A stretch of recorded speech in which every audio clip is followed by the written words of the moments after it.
बातें करते हम खेतों की और उसके रखवाली की, बाग बगीचा फल फूलों और फसलों की हरियाली की।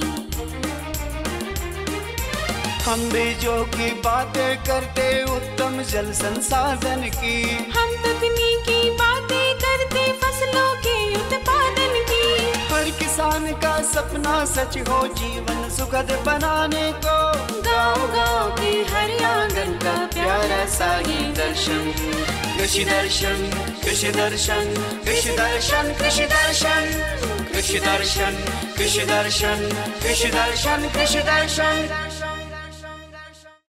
नमस्कार किसान भाइयों, मैं शशिकला स्वागत करती हूं आपके अपने कार्यक्रम कृषि दर्शन में।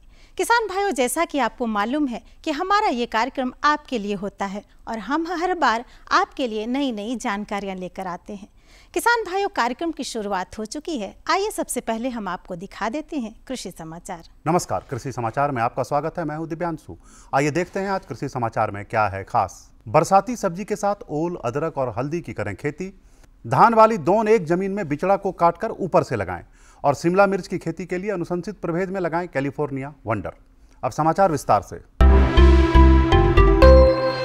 किसान बरसाती सब्जी के साथ ओल, अदरक और हल्दी की खेती करें। इससे बेहतर आमदनी होगी क्योंकि इन फसलों को संरक्षित रखकर ऑफ सीजन में बेहतर लाभ प्राप्त किया जा सकता है। किसान भाई, धान वाली दोन एक जमीन में यदि बिचड़ा लग गया है तो बिचड़ा को काटकर ऊपर से लगाएं। दूरी और उर्वरक की मात्रा को भी कम करें। दोन 2 और दोन 3 में दलहन, तिलहन में उड़द, मूंग, तिल, खरबूजा लगा सकते हैं। किसान भाई, दलहनी फसलों की खेती के लिए खेत की तैयारी शुरू कर दें। खेत की तैयारी के लिए देसी हल से 2-3 बार खेत की जुताई करें। इसके बाद पाटा चला दें। खेत की तैयारी के समय ही 5 टन प्रति हेक्टेयर की दर से कंपोस्ट मिट्टी में मिलाएं। खेत की तैयारी में किसान भाई दलहन फसलों के लिए 2 से 3 बार देसी हल से जुताई कर लें अच्छी तरह से। उसके बाद एक बार अंतिम में पाटा चला दें। खेत की तैयारी करते समय ही इसमें कंपोस्ट की मात्रा भी डालनी चाहिए खेतों में, खासकर अरहर के लिए। ये कंपोस्ट की मात्रा 5 टन प्रति हेक्टेयर की दर से दें अंतिम जुताई के समय में। शिमला मिर्च की खेती से अधिकाधिक उत्पादन लेने के लिए 800 ग्राम बीज प्रति हेक्टेयर लगाएं। कतार से कतार की दूरी 45 सेंटीमीटर और पौधा से पौधा की दूरी 45 सेंटीमीटर रखें। बेहतर उत्पादन के लिए अनुशंसित प्रभेद में कैलिफोर्निया वंडर, येलो वंडर, अर्का मोहिनी, अर्का गौरव लगाएं। शिमला मिर्च की खेती के लिए अच्छे से जल निकास वाली बलुई, दोमट या लाल मिट्टी जिसका पीएच 5.5 से 6.8 हो, अधिक अम्लीयता वाली मिट्टी में चूने का प्रयोग करें। मिट्टी का हल्का और भुरभुरा होना आवश्यक है। किसान भाई, मक्के से दाना छुड़ाने के लिए ट्यूबलर हैंडमेड सेलर नामक कृषि यंत्र का प्रयोग कर सकते हैं। इसकी कार्यक्षमता 1 क्विंटल प्रतिदिन है। आज की विशेष जानकारी है टमाटर फसल में कीट नियंत्रण के बारे में। टमाटर फसल में लगने वाले कई कीट और रोगों का उपचार बिना दवाइयों के भी हो सकता है। जैसे टमाटर पौधों की पत्तियों को तोड़कर जमा कर लें और उसे खेत से दूर ले जाकर जला दें। और अब एक नजर राज्य के 5 प्रमुख शहरों के मौसम के मिजाज पर। आज राज्य के 5 प्रमुख नगरों के अधिकतम और न्यूनतम तापमान कुछ इस प्रकार दर्ज किए गए। रांची का अधिकतम तापमान 29-26 डिग्री सेल्सियस रहा। कृषि समाचार में आज इतना ही। अगले दिन अगले अंक में फिर मुलाकात होगी कुछ ताजा तरीन खबरों के साथ। तब तक के लिए दीजिए इजाजत। नमस्कार, जोहार। किसान भाइयों, अभी आपने देखा कृषि समाचार, जिसमें आपने जाना कि खेती बाड़ी में क्या कुछ चल रहा है नया, साथ ही मंडी के भाव के बारे में जाना और अगले 24 घंटे के अंदर मौसम के मिजाज को जाना। यहाँ पे लेते हैं एक छोटा सा विराम। कहीं जाइएगा नहीं, क्योंकि विराम में भी आपके लिए संदेश है। बने रहिए आपके अपने कार्यक्रम कृषि दर्शन के साथ। भारत सरकार का हर प्रयास किसानों को दे रहा है एक नई आस। देश के किसानों की खुशहाली और उन्हें आत्मनिर्भर बनाने के लिए भारत सरकार समर्पित है। प्रधानमंत्री श्री नरेंद्र मोदी जी के नेतृत्व में कृषि क्षेत्र में किए गए निरंतर प्रयासों के फलस्वरूप देश खाद्यान्न व बागवानी के क्षेत्र में आत्मनिर्भर हो चुका है और देश में दलहन का उत्पादन भी बढ़ा है। इसी तरह भारत सरकार ने खाद्य तेलों के उत्पादन को बढ़ाने के भी अनेक प्रयास किए हैं। इसी क्रम को आगे बढ़ाते हुए माननीय प्रधानमंत्री श्री नरेंद्र मोदी जी के नेतृत्व में भारत सरकार ने दूरदर्शी निर्णय लेते हुए राष्ट्रीय खाद्य तेल मिशन ऑयल पाम की शुरुआत की है। इस मिशन से देश भर के किसानों को बहुत लाभ मिलेगा। कृषि के पूंजी निवेश में वृद्धि होगी, खाद्य तेल आयात पर देश की निर्भरता कम होगी और रोजगार के नए अवसर पैदा होंगे। खाने के तेल में आत्मनिर्भरता के लिए अब राष्ट्रीय खाद्य तेल मिशन ऑयल पाम का संकल्प लिया गया है। इससे किसानों को तो सीधा लाभ होगा ही, गरीब और मध्यम वर्ग के परिवारों को सस्ता और अच्छी क्वालिटी का तेल भी मिलेगा। यही नहीं, ये मिशन बड़े स्तर पर रोजगार का निर्माण करेगा। इस मिशन के अंतर्गत ऑयल पाम का रकबा और पैदावार बढ़ाने पर जोर देने के लिए सरकार ने 11,000 करोड़ रुपए से अधिक की सहायता राशि निर्धारित की है। मिशन के तहत सरकार ने ऑयल पाम की खेती के लिए रोपण आदि की सहायता में बढ़ोतरी करते हुए पहले मिलने वाले 12,000 रुपए प्रति हेक्टेयर को बढ़ाकर 29,000 रुपए प्रति हेक्टेयर तक कर दिया है। ऑयल पाम के पुराने बागों के पुनरुद्धार के लिए 250 रुपए प्रति पौधा के हिसाब से विशेष सहायता दी जा रही है। पौधारोपण सामग्री की कमी दूर करने और बीजों की पैदावार करने वाले बागों को भी सहायता दी जाएगी। इसके तहत 15 हेक्टेयर ऑयल पाम उद्यान के लिए 80 लाख रुपए तक की सहायता राशि दी जाएगी। इसके अलावा नर्सरी विकास के लिए 40 लाख रुपए तक तय किए गए हैं। पूर्वोत्तर और अंडमान राज्यों के लिए विशेष सहायता का भी प्रावधान है। ऑयल पाम के किसान ताजे फलों के गुच्छे यानी FFB का उत्पादन करते हैं, जिनकी वर्तमान में कीमतें अंतर्राष्ट्रीय मूल्यों में उतार चढ़ाव के आधार पर तय होती हैं। पहली बार केंद्र सरकार ताजे फलों के गुच्छे की कीमत के लिए किसानों को आश्वासन दे रही है। ये व्यवहार्यता मूल्य यानी VP कहलाएगा, यानी किसानों को कोई घाटा नहीं होने दिया जाएगा। व्यवहार्यता मूल्य VP तय करने की शुरुआत 1 नवंबर से होगी और अगले वर्ष 31 अक्टूबर तक जारी रहेगी। इसे ऑयल पाम वर्ष कहा जाएगा। इस योजना के तहत वर्ष 2025-26 तक ऑयल पाम का रकबा 6.5 लाख हेक्टेयर सृजित करने और कच्चे ऑयल पाम की पैदावार वर्ष 2025-26 तक 11.20 लाख टन पहुंचाने का लक्ष्य निर्धारित किया गया है। सरकार के इस महत्वपूर्ण निर्णय से देश में ऑयल पाम की खेती करने वाले किसानों में विश्वास पैदा होगा और वे खेती का रकबा बढ़ाएंगे। इस तरह पाम ऑयल का उत्पादन भी बढ़ेगा, जिससे किसानों की आय बढ़ेगी और ग्रामीण अर्थव्यवस्था भी सुदृढ़ होगी। किसान भाइयों, बरसात का मौसम है और हमारे झारखंड के किसान भाई के अपने अपने खेतों में सब्जियां लगा रहे हैं। जिस तरह से हमारे किसान भाई सब्जियां लगाते हैं और बड़े ही पैमाने पर उसका आयात निर्यात होता है और हमारे किसानों को काफ़ी लाभ भी मिलता है। लेकिन यहाँ पे बात आती है बीज उत्पादन की। हमारे किसान भाई जब बीज उत्पादन करेंगे तो अच्छे से अच्छे बेहतर खेती कर पाएंगे। तो आइए आज हम जानते हैं कि झारखंड में प्रमुख सब्जियों का बीज उत्पादन आप किस प्रकार करेंगे। किसान भाइयों, आज हमारा कारवां आप पहुँचा है ICAR पलांडू नामकुम में और यहाँ पर हमारे साथ यहाँ के प्रमुख डॉक्टर AK सिंह हमारे साथ मौजूद हैं। हम उनसे बात करेंगे बीज उत्पादन के बारे में कि झारखंड में सब्जियों के प्रमुख बीज कौन कौन से हैं और इसका उत्पादन कैसे होता है। डॉक्टर साहब, सबसे पहले हमारा सवाल ये है कि झारखंड के जो प्रमुख सब्जी के फसल हैं वो कौन कौन से हैं और उनके बीज उत्पादन से किसानों को क्या लाभ मिलेगा। देखिए, हमारे झारखंड प्रदेश में तो काफ़ी पहले से पुराने समय से सब्जियों की खेती तो होती आ रही है और सब्जी की खेती से किसान भाई अच्छा मुनाफा भी कमा कर रहे हैं। लेकिन अभी हम लोगों ने जो यहाँ पे अनुसंधान किया है, जो यहाँ की जलवायु में उन्नतशील किस्मों का विकास किया है, अगर हम उन्नत किस्मों की बात करें तो हमारे इस अनुसंधान के अर्थ से सब्जी फसलों की आज तक करीब हम लोगों ने 50 से अधिक किस्मों का विकास किया है। जिसमें मुख्य रूप से अगर हम जो सबसे अधिक मात्रा में हम लोग सब्जी के रूप में खाते हैं, टमाटर, बैगन, मिर्चा, शिमला मिर्चा, इसके अलावा हम लोगों ने फ्रांस दलहनी सब्जियों में फ्रांस बीन, बोदी, मटर, अगर हम लतर वाली सब्जियों की बात करें तो नेनुआ, झिंगी, करेला, खीरा, इन सब प्रमुख सब्जियों, परवल की भी खेती हम लोगों ने विकसित किया है। तो इन सारे किस्मों को यहाँ पे हम लोगों ने विकसित किया है और हमारे देख रेख में इनका बीज उत्पादन भी हम लोग करते हैं और अभी हम लोग किसानों के खेत से भी किसानों के साथ मिल करके हम लोग PPP मोड में सब्जी फसलों का बीज उत्पादन कर भी रहे हैं। आज 2 तरह की सब्जी फसलें हैं, एक तो सामान्य सब्जी फसलें हैं, एक है संकर। तो संकर सब्जी की बीज उत्पादन में तो हम लोगों को किसान भाइयों को प्रशिक्षण दे भी रहे हैं और पैदा करवा रहे हैं। लेकिन सामान्य किस्मों के सब्जियों के बीज उत्पादन का तरीका बहुत ही आसान है। इसमें दो तरह की किस्में उपलब्ध हैं। एक तो है सामान्य किस्में जिनको हम स्वपरागण जिसमें होता है, एक है पर परागण वाली किस्में। स्वपरागण में हमारा टमाटर हो गया, मिर्चा हो गया, बैगन हो गया, शिमला मिर्च हो गया और जितनी भी दलहनी सब्जियां, ये स्वपरागण इनमें होता है। नर और मादा फूल एक ही पुष्प में होते हैं और इसमें मिश्रण का चांस बहुत ही कम रहता है। लेकिन इसके विपरीत जो कद्दू वर्गीय सब्जियां हैं, चाहे झिंगी या करेला हुआ, नेनुआ, इन सब में एक ही लतर पे पहले नर फूल निकलते हैं, फिर मादा फूल निकलते हैं। परवल एक ऐसी सब्जी की फसल है जो कि लतर के द्वारा ही होती है, तो उसमें बीज उत्पादन सबसे आसान है। कोई बिना कम मेहनत न के बराबर है, लतर के द्वारा इसका प्रवर्धन होता है। तो परवल की खेती तो यहाँ के लिए वरदान साबित हो रही है और उससे बीज उसका पौधा भी बना के किसान भाई अच्छा पैसा कमा रहे हैं।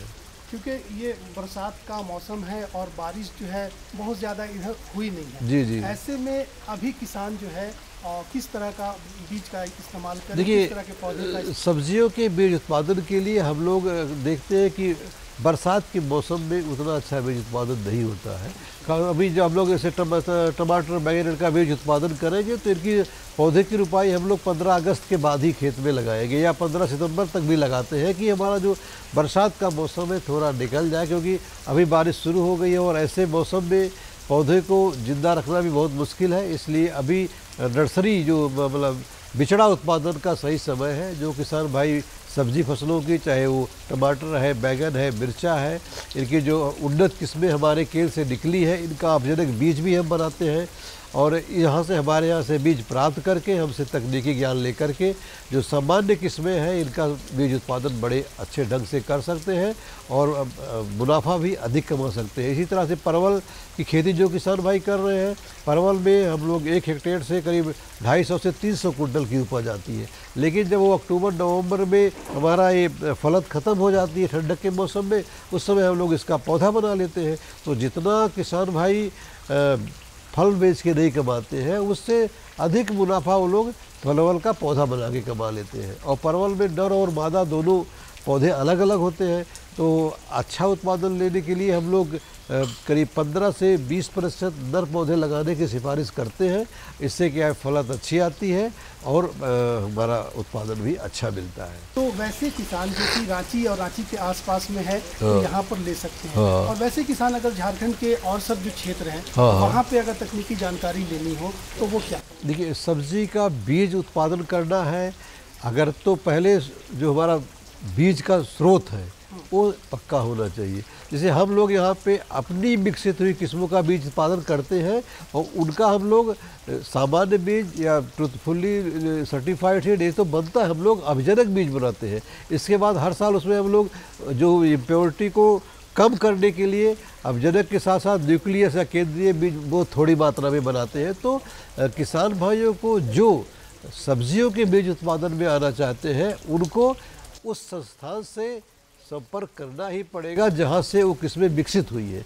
मान लो हमारे अनुसंधान केंद्र प्लांटू रांची से विकसित हुई है तो हमारे किस्मों का उत्पादन करने के लिए हमसे संपर्क करना पड़ेगा, क्योंकि अभिजनक बीज या जो हमारा सबसे न्यूक्लियस जहाँ से बीज शुरू होता है वो हमारे केंद्र से ही मिलेगा। जैसे बनारस में जो हमारा भारतीय सब्जी अनुसंधान संस्थान है वहाँ की किस्मों का करना है तो वहाँ के निदेशक से संपर्क करना पड़ेगा, क्योंकि उनको अभिजनक बीज चाहिए ही, तभी हम जा कर के बीज उत्पादन के क्षेत्र में आगे बढ़ पाएंगे।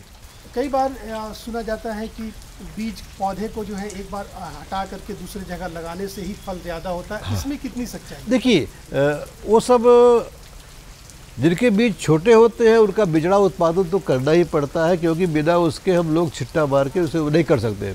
लेकिन आगात फसल के लिए कई बार ऐसे सब्जी फसलों की किस्में जैसे लतर वाली सब्जियां हैं, अगर फसल उत्पादन के लिए या सब्जी उत्पादन के लिए आगात हमको चाहिए, मान लीजिए गर्मा में खेती करने के लिए लतर वाली सब्जियों को फरवरी में लगाते हैं तो किसान भाई नवंबर में ही उनका बिछड़ा बड़े प्रो ट्रे आती है या आजकल प्लास्टिक की ट्रे भी बड़े साइज़ की आ रही है, उसमें 1.5 महीने का पौधा बना करके सीधे खेत में लगा देते हैं। उससे 1.5 महीने का समय जो कि हमारा विपरीत परिस्थितियों से हमारे पौधे नहीं उग सकती है वो उसमें बढ़वार हो जाएगी और खुले हवा छायादार घरों में भी रख सकते हैं प्लास्टिक के, या शेडेड हाउस में भी रख सकते हैं, तो ये सीधे वातावरण के संपर्क या बरसात के संपर्क में न आए और मुनाफा कमा सकते हैं किसान भाई उससे। किसान भाइयों, ये थे हमारे साथ ICAR के प्रमुख डॉक्टर AK सिंह। इन्होंने इतनी अच्छी जानकारी दी।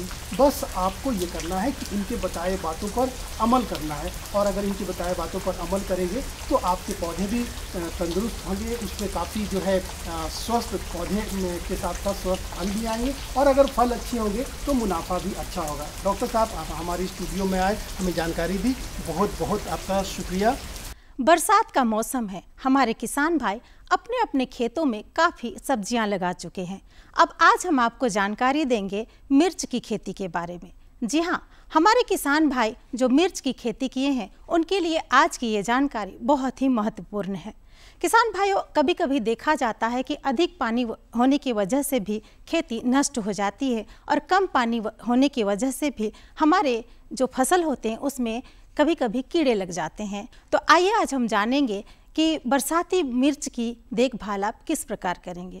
आज हम पहुँचे हैं हार पलांडू, जहाँ पे आज हम जानेंगे कि बरसाती मिर्च का सामयिक देखभाल कैसे करें, जिसके बारे में आज हमें जानकारी देंगे हमारे तकनीकी विशेषज्ञ धनंजय कुमार सर।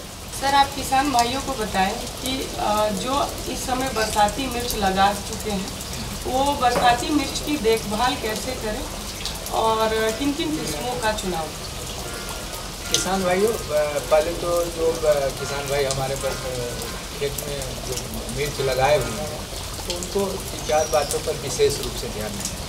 पहला है कि बारिश के दिनों में जो है पानी का निकास उपयुक्त हो। अगर पानी का निकास उपयुक्त नहीं है तो फिर खेत में जब पानी जो है लगेगा तो उससे क्या है कि जड़ में गलने का बीमारी आएगा, सड़ने का बीमारी आएगा।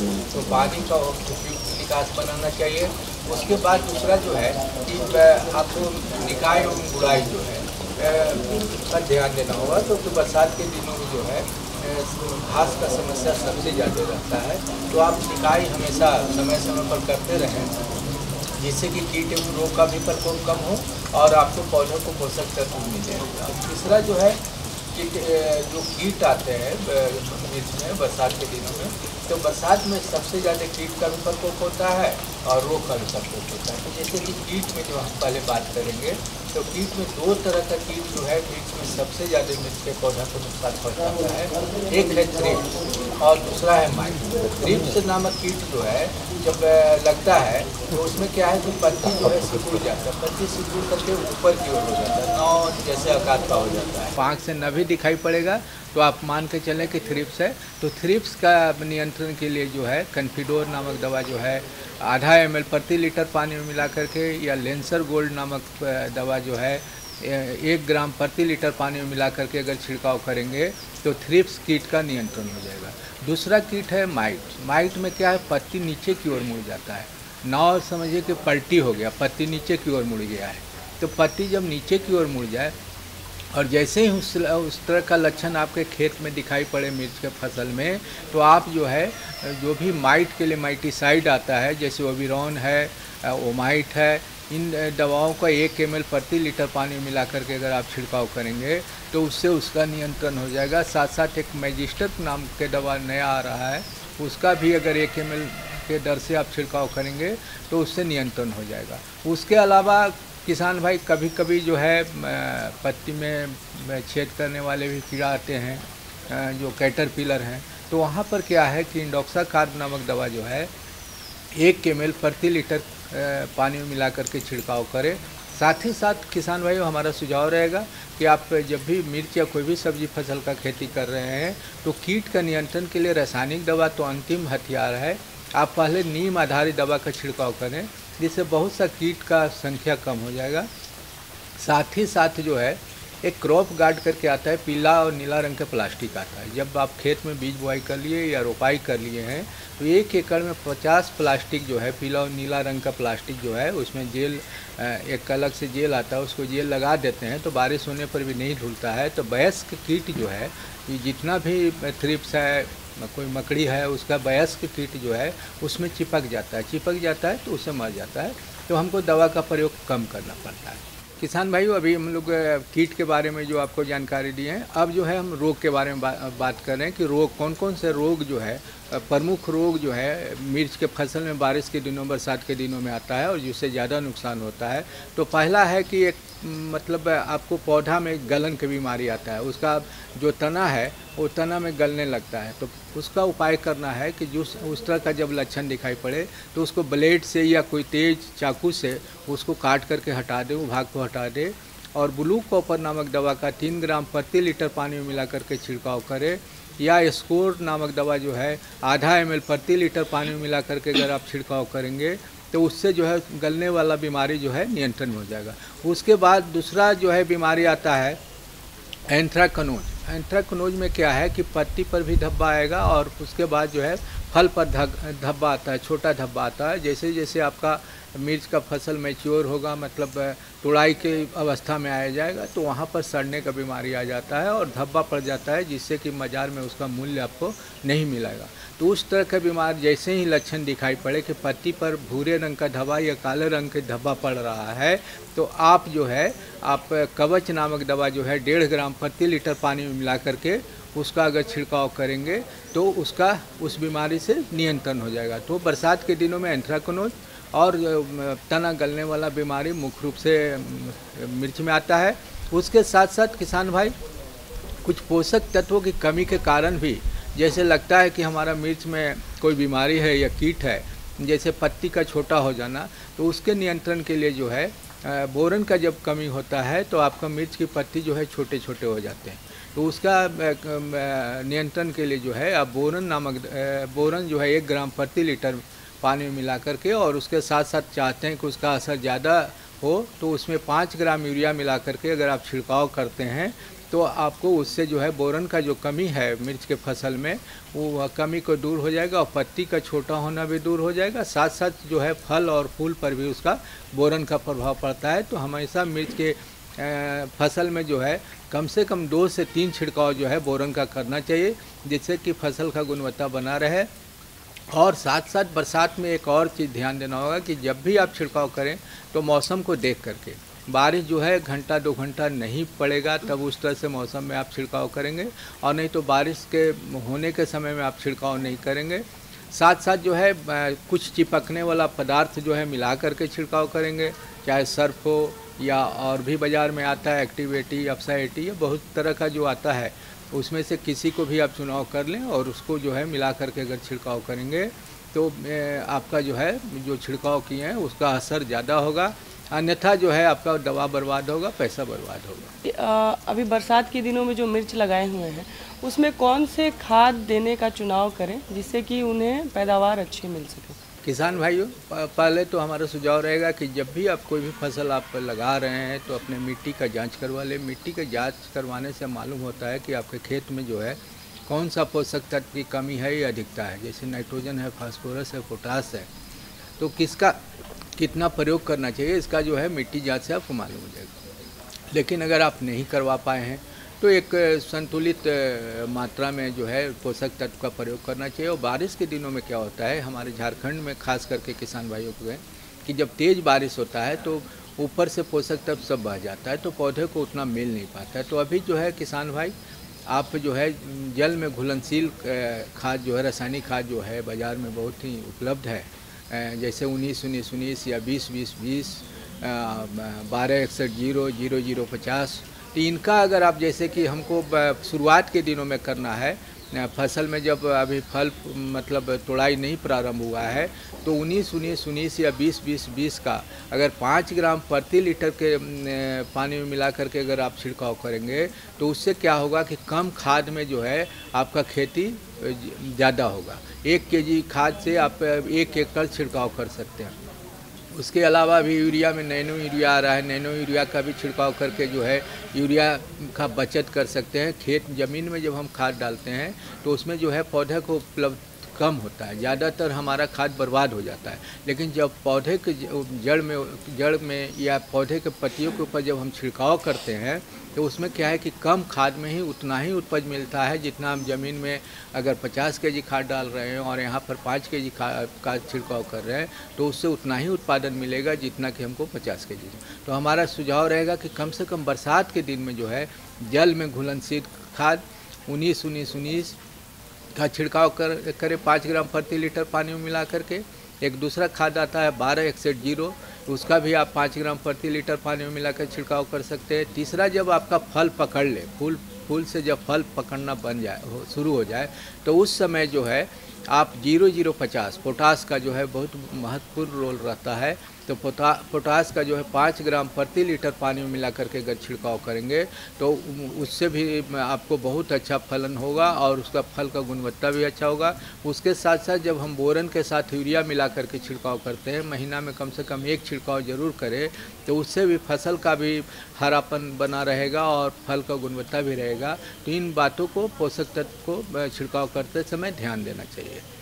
तो देखा ना किसान भाइयों, आपको सर ने इतनी अच्छी जानकारी दी। हमें आशा है कि आप इन जानकारियों का उपयोग अच्छे से करेंगे और इसका लाभ उठाएंगे और बेहतर उत्पादन प्राप्त करेंगे। सर, आपका बहुत बहुत धन्यवाद इस कार्यक्रम में आने के लिए और हमारे किसान भाइयों को इतनी उपयोगी जानकारी देने के लिए। किसान भाइयों नमस्कार। किसान भाइयों, ये थी हमारी आज की जानकारी। हमारी जानकारी आपको कैसी लगी आप हमें इस पते पर लिख सकते हैं। हमारा पता है कार्यक्रम कृषि दर्शन, कृषि प्रकोष्ठ द्वारा केंद्र निदेशक, दूरदर्शन केंद्र, रातू रोड, रांची। पिन संख्या है 834001। बने रहिए आपके अपने कार्यक्रम कृषि दर्शन के साथ। फिर मिलेंगे, तब तक के लिए कृषि दर्शन की पूरी टीम के साथ मुझे दीजिए इजाजत। नमस्कार, जोहार।